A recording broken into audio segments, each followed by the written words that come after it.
des faux médicaments, un réel fléau dans notre société, tue des milliers de personnes chaque année. Nous avons à cet effet fait venir Monsieur Franck Verzeffe. C'est un surdoué qui a mis sur pied un appareil qui permettrait de traquer ces faux médicaments. On en parle tout de suite sur Believe in Africa. Saviez-vous que vous pouvez payer votre billet d'avion Camerco avec MTN Momo? C'est très simple. Contactez le call center Camerco au 233 50 55 00. Communiquez votre nom, la date et l'heure de votre vol, votre adresse email et votre numéro de téléphone. Notez le code de référence qui vous sera communiqué. Effectuez votre paiement par MTN Momo en indiquant la référence obtenue dans le message. Et recevez par mail votre numéro de billet d'avion en confirmation de votre paiement. Bravo et bon voyage!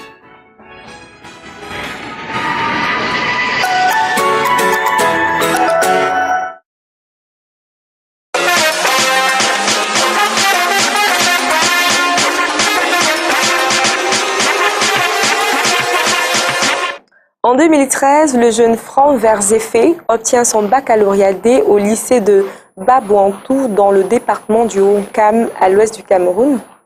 Il commence des études supérieures à l'université de Tchang en biochimie. Très rapidement, il s'envole vers la RDC en 2014 où il effectue des études sciences pharmaceutiques à l'université de Lubumbashi. Il a 25 ans, il a un QI de 140. C'est un surdoué camerounais qui marque déjà l'histoire de notre cher continent africain. Monsieur Franck Verzeffe, bienvenue. Merci, Ozane. Merci. C'est un honneur pour nous de vous avoir aujourd'hui sur Believe in Africa. C'est un plaisir partagé. Vous ressemblez plutôt à un Sénégalais?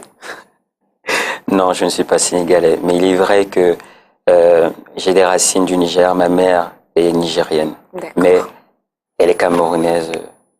D'accord. Alors, vous avez créé une agence immobilière au nom de Immobetel en seulement 6 mois d'activité. Vous avez réussi à gagner 56 000 $. On a simplement envie de faire un retour en arrière. Qu'est-ce qui s'est réellement passé? En fait, je me suis rendu compte que dans la ville de Lubumbashi, en RDC, il y avait un réel problème pour trouver une maison. Et il y avait quelques sociétés immobilières qui étaient présentes, mais qui, à mon humble avis, ne servaient pas vraiment la population.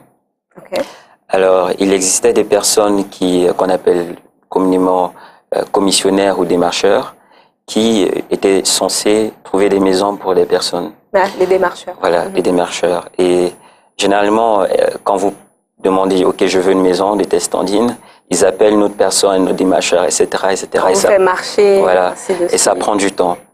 Alors, ce que j'ai fait, j'ai rencontré un démarcheur. J'avais 600 $ sur moi, à peu près 330 000 francs.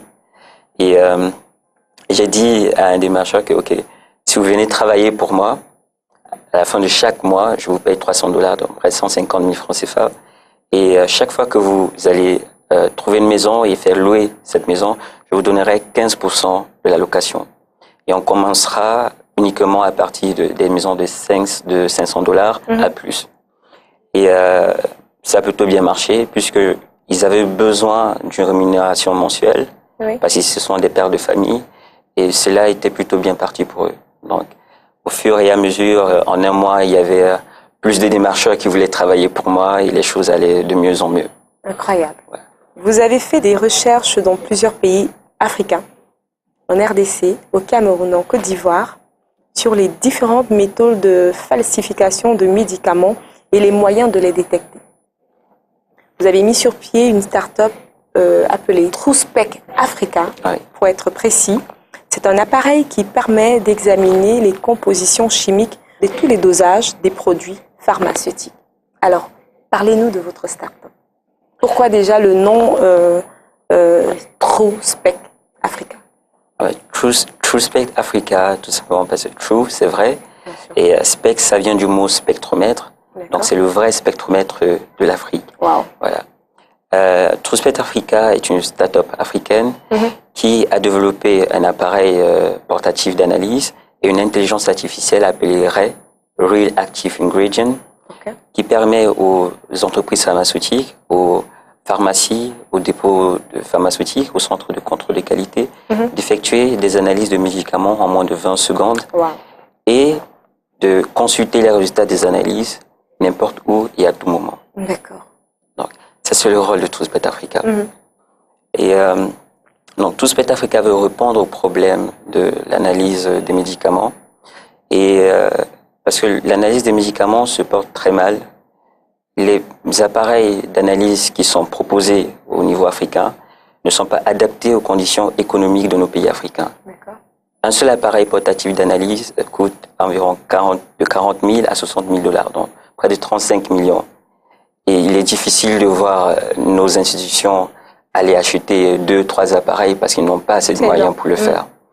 Et au niveau des ports, l'analyse d'un seul comprimé coûte 5 $. Et si vous allez dans les centres de contrôle de qualité, l'analyse coûterait 150 $, voire plus. Désolé, je ne connais pas très bien en francs CFA combien ça va faire.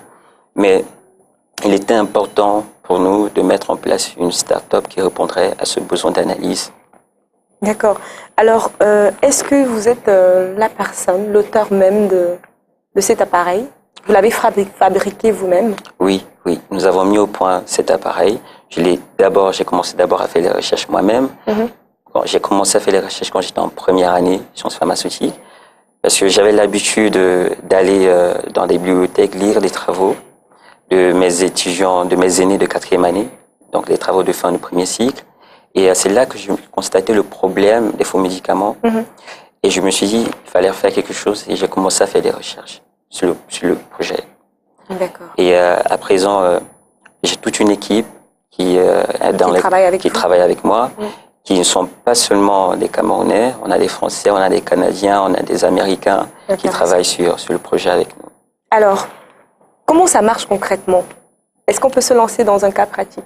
Bien sûr. En fait, il s'agit d'un appareil à spectrométrie, proche infrarouge, qui permet, on retire le médicament de son emballage, de son blister, on le pose sur l'appareil. Alors, l'appareil envoie les données vers le téléphone portable. Et donc, dans le téléphone portable, il y a une intelligence artificielle qui va comparer les données qui sont envoyées par l'appareil aux données déjà enregistrées. Parce que chaque médicament a une signature chimique, et cette signature chimique est enregistrée. Donc, les médicaments originaux sont déjà enregistrés dans notre base de données. Donc, l'intelligence artificielle va comparer chaque molécule analysée aux molécules qui sont déjà enregistrées. Et donnera donc à l'utilisateur si le médicament est faux, s'il est vrai, si les constituants sont les mêmes, et s'il y a un constituant qui manque, si ce constituant est enregistré, il dira quel est le constituant qui manque. Ça, c'est incroyable. Qui sont les utilisateurs? Qui est susceptible d'utiliser cet outil? Alors, cet appareil ne sera pas utilisé par les particuliers, il sera utilisé par les professionnels de santé, notamment les centres de contrôle des qualités, les centres de contrôle des qualités de médicaments, les entreprises pharmaceutiques, les dépôts pharmaceutiques et les pharmacies pourront utiliser cet appareil. D'accord. Mais ce qu'il faut retenir avec cet appareil, c'est que on a fait en sorte que l'utilisateur n'ait pas besoin d'avoir une formation en analyse de médicaments ou en analyse en sciences pharmaceutiques. On n'a pas besoin d'avoir un training particulier. Puisque l'appareil donne d'abord faux ou vrai. D'accord. Donc, c'est un système à deux phases. Soit le médicament est faux, soit le médicament est vrai. D'accord. Mais après, il y aura bien sûr le nom du médicament, la formule du médicament, si le principe actif qui est l'élément responsable de l'effet thérapeutique est substitué ou pas. Donc, tous ces éléments seront donnés sur votre téléphone portable en résultat. Waouh, c'est incroyable. Est-ce que, par contre, il est possible d'utiliser cet appareil hors connexion où il faut absolument avoir un débit Internet? Non. Cet appareil peut être utilisé hors connexion parce qu'on s'est rendu compte que dans les pays africains, il y avait des moments où la connexion Internet n'est pas terrible. Donc, et il y a des zones, il y a des zones qui sont parfois en conflit et le gouvernement coupe la connexion Internet. Alors, pour ces, on a pensé à faire un appareil qui peut fonctionner hors connexion. Ça, c'est fantastique. Voilà. On est quand même curieux de savoir, après études et résultats d'analyse, qu'est-ce que vous faites de toutes ces bases de données? En fait, ces données premièrement, sont stockés dans des serveurs de Toolspec Africa. Et nous faisons des statistiques de chaque résultat d'analyse. Okay. Par exemple, si dans la ville de Douala, il y a, prenons un exemple, 100 appareils, chaque fois qu'un appareil sera utilisé pour faire une analyse, cette analyse, le résultat sera stocké dans notre serveur. D'accord. Et après, ces données pourront être utilisées par l'OMS, par la Fondation Chirac, pour faire des statistiques sur les faux médicaments en Afrique. Est-ce que vous avez le soutien des organisations humanitaires ou l'État? Je crois que votre projet est incroyable et permettrait de réduire considérablement le taux de mortalité en Afrique. Oui, à présent, nous travaillons avec déjà plusieurs organisations. On travaille par exemple avec la Fondation Brazzaville, qui nous soutient et qui nous a invités très récemment avec l'Université de Harvard à participer à un symposium en Angleterre. On travaille en collaboration, on est en train de travailler avec le ministère de la Recherche scientifique au Cameroun. Et nous sommes en train de faire un partenariat avec le gouvernement guinéen. Et on entrevoit aussi par la suite travailler avec le gouvernement du Nigeria et de Côte d'Ivoire. D'accord. Est-ce qu'il est déjà commercialisé? Non, l'appareil n'est pas encore sur le marché. D'accord. Mais nous sommes en train d'y travailler parce qu'il y a d'abord des études de marketing. Il faut d'abord qu'on passe plein de partenariats avec des personnes pour pouvoir mettre cet appareil sur le marché. Est-ce qu'il est tout de même certifié? Oui, on est en train de travailler sur la certification déjà. D'accord. On a des partenaires européens tels que Spectral Engine qui nous accompagne qui va nous accompagner dans la production et dans la certification de cet appareil. Fantastique. On va passer à une autre étape, c'est le coaching.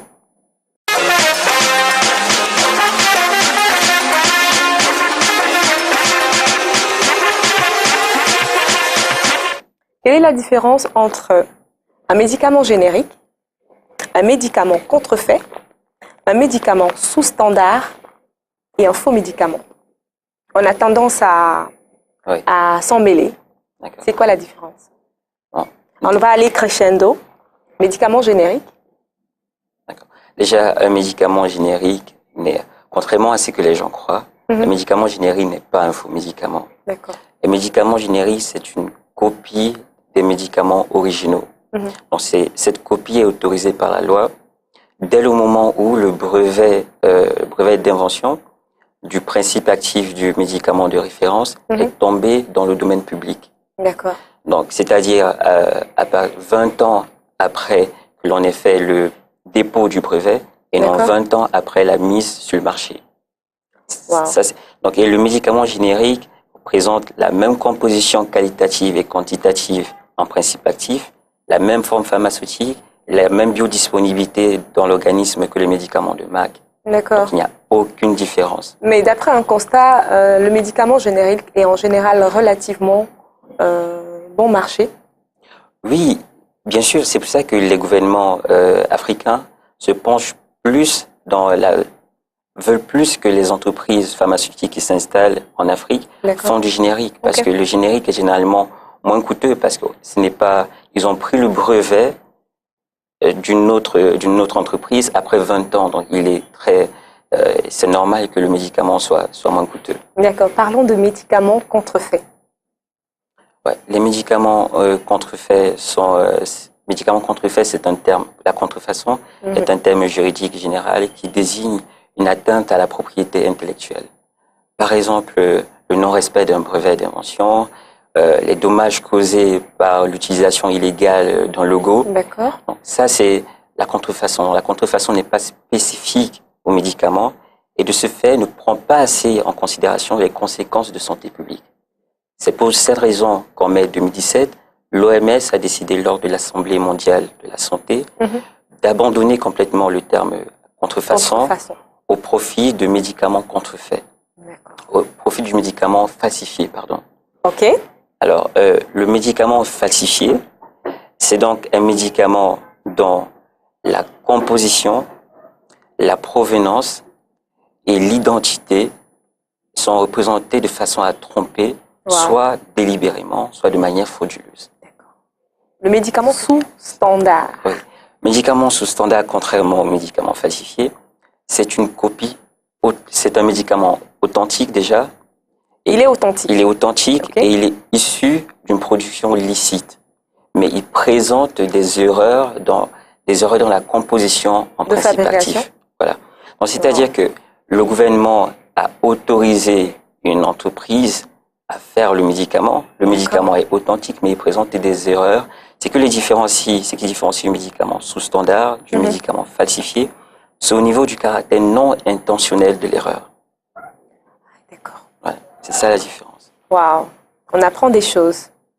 Et quand un médicament est faux? Bon, en soi, le faux médicament n'a pas vraiment une définition. Ce terme est généralement employé, il a été employé par exemple dans le cadre de l'appel à Cotonou de la Fondation Jacques Chirac. Il s'agit tout simplement d'un médicament qui n'est pas ce qu'il prétend être et qui est censé duper la vigilance du consommateur. D'accord. C'est parfait. On va à présent défiler les photos de personnes que vous connaissez certainement. On attend de vous un commentaire.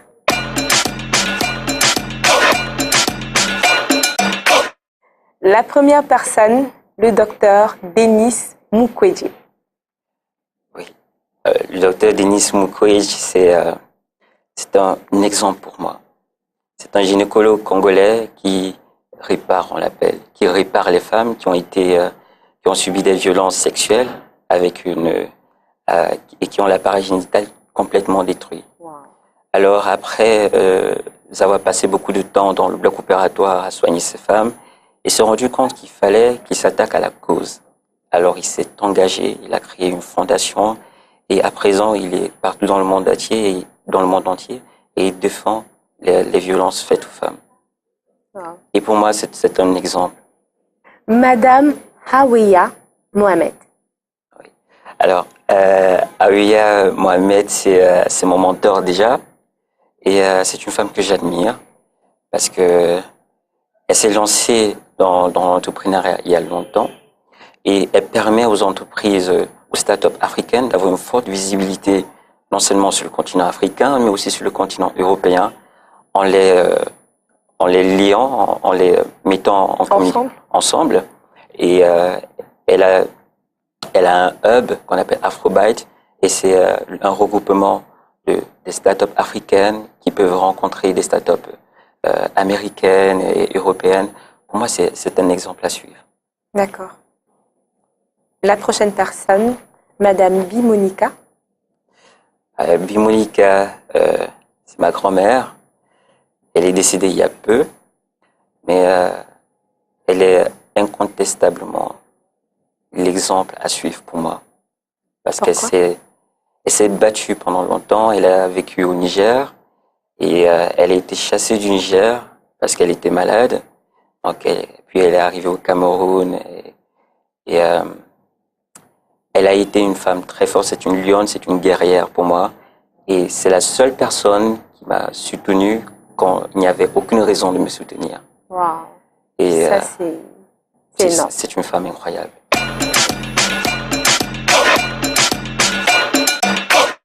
Alors, nous allons aborder le sujet de transformation digitale. Est-ce que d'après vous, aujourd'hui, ça devrait être un absolu pour les entreprises? Pour moi, la transformation digitale, c'est la voie royale pour le développement économique et social à travers le continent africain. Donc, depuis quelques années, on assiste déjà la transformation digitale est une thématique omniprésente dans le domaine des affaires, mais aussi dans le domaine des administrations.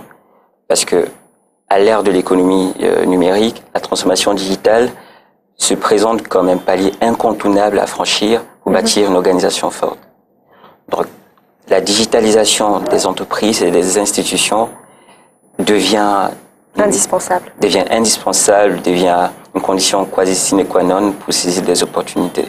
D'accord. Vous avez été récemment invité en Angleterre par l'université de Harvard et la fondation de Brazzaville pour échanger. Sur quoi portaient vos échanges?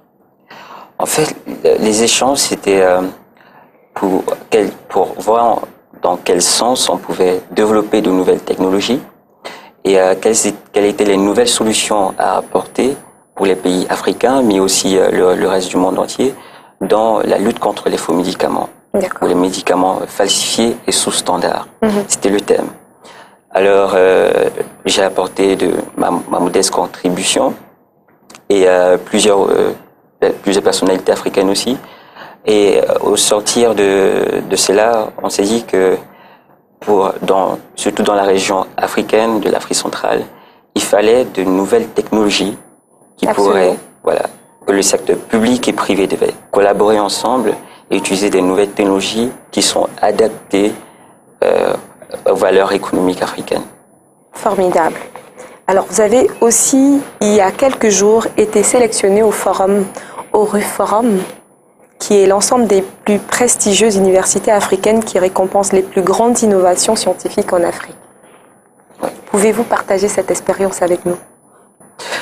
En fait, ça a été pour moi un honneur déjà, parce que RUForum, comme vous le dites, c'est l'ensemble des plus prestigieuses universités, et le fait pour moi d'avoir été sélectionné, c'est une reconnaissance déjà du travail accompli, parce que ça n'a pas été facile, et ce n'est pas toujours facile, mais quand une telle organisation vous appelle, vous sélectionne, c'est un plus. D'accord. Oui. Quand on se lance dans l'entrepreneuriat, est-il important pour mieux diriger d'avoir quelque part à son actif plusieurs casquettes? Est-ce que vous le pensez? Oui, je pense que c'est important, parce que entreprendre, on ne le dit pas très souvent, c'est très difficile. Oui. C'est très difficile. Avant de se lancer dans l'entrepreneuriat, il faut réfléchir 2 fois. Parce qu'il est bien d'entreprendre, c'est vrai, mais il faudrait d'abord savoir si on est on prend toutes les conditions, on est dans toutes les conditions qui nous permettent d'avancer. Il ne faut pas juste se lancer dans l'entrepreneuriat comme ça en espérant que demain tout va marcher. Oui. Il faudrait d'abord avoir une source économique sur laquelle on peut se baser avant de se lancer. D'accord. Alors, vous êtes très jeune, vous avez 25 ans. Oui. Est-ce que votre âge constituerait quelque part un frein dans le business? Non. Jamais l'âge n'a constitué pour moi un frein. Jamais. Mais le fait que je vienne du continent africain a constitué un frein pour moi. D'accord. Quoi que l'on dise, il y a toujours des gens qui vont vous rappeler que vous venez du continent africain. Parce que quand j'ai commencé, il fallait chercher des partenaires européens. Pour votre compagnie. Voilà, pour la compagnie. Alors, il y a des gens qui se sont demandé, mais c'est qui ce marabout? Tout simplement parce que j'étais africain. Carrément. Alors, c'est hyper difficile. Quand on entreprend en Afrique, il faut 2 fois faire plus que ce que les autres ne font pour pouvoir réussir.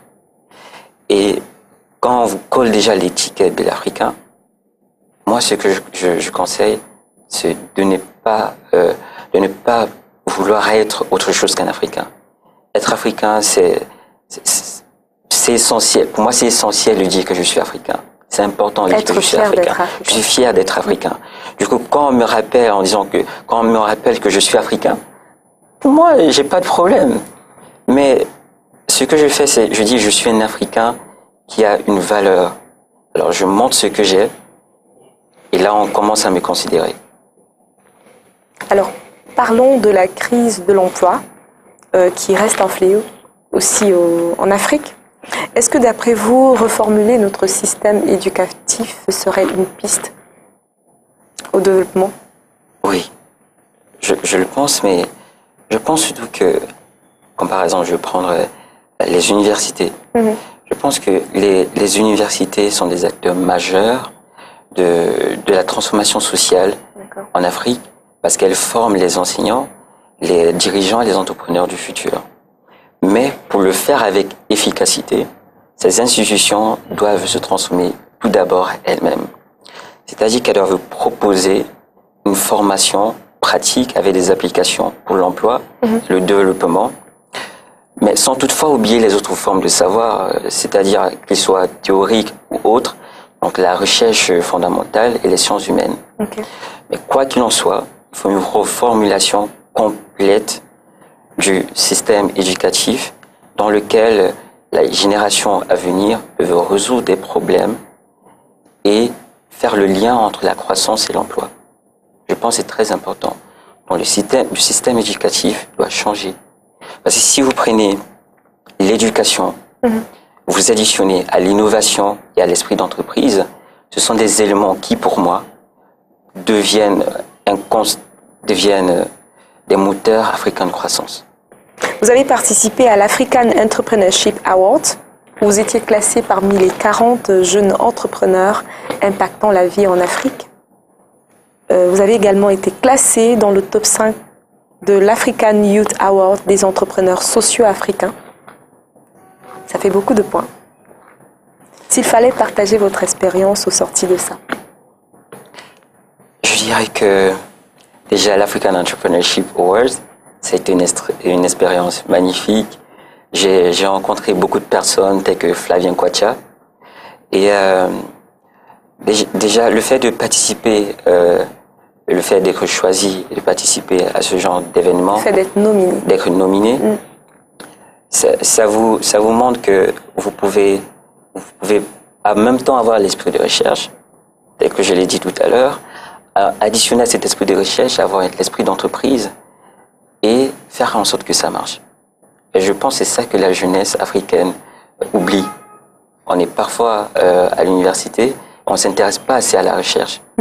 La recherche est fondamentale pour le développement économique et social en Afrique. Et ça, ce genre de nomination me fait montrer à la jeunesse africaine qu'il faut avoir l'esprit de recherche, mais pas seulement l'esprit de recherche, additionner à cela l'innovation et l'esprit d'entreprise. D'accord.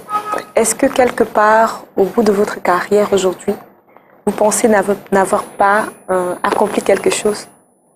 Pas encore, bien sûr. Je pense qu'il y a encore beaucoup à faire, Je pense que je ne suis qu'au début et que avec des bonnes personnes à mes côtés, je pourrais faire plus que ce que je ne commence à faire. Ce n'est que le début et j'espère avoir la force et avoir tout ce qu'il me faut pour pouvoir participer à l'émergence du continent africain. Vous faites partie d'une jeunesse travailleuse, innovante, déterminée à avancer. Vraiment, je trouve tout ce que vous faites excellent. C'est quoi votre objectif au sortir de cette émission? S'il fallait dire quelque chose. Je dirais que ça serait d'impacter la jeunesse africaine pour leur dire que c'est possible, que tout est possible quand on a de la volonté et quand l'on ne s'arrête pas quand ça va mal. Tout le monde peut entreprendre, mais il faut savoir aussi que tout le monde n'est pas fait pour entreprendre. D'accord. On n'est pas entrepreneur, mais on peut le devenir. C'est extrêmement difficile, mais avec assez de détermination et de volonté, on peut y arriver. Est-ce que vous avez des projets? Les projets, on en a toujours. Le projet, on en a toujours. Je dirais que mon projet, le projet qui est sur le feu pour moi, ce serait de voir Truspect Africa, une entreprise émergente, d'ici 5 ans, et voir Truspect Africa participer au développement économique du continent africain, et donc à réduire considérablement et à participer à l'analyse des composants pharmaceutiques sur le continent africain. Saviez-vous que vous pouvez payer votre billet d'avion Camerco avec MTN Momo? C'est très simple. Contactez le call center Camerco au 233 50 55 00. Communiquez votre nom, la date et l'heure de votre vol, votre adresse email et votre numéro de téléphone. Notez le code de référence qui vous sera communiqué. Effectuez votre paiement par MTN Momo en indiquant la référence obtenue dans le message. Et recevez par mail votre numéro de billet d'avion en confirmation de votre paiement. Bravo et bon voyage!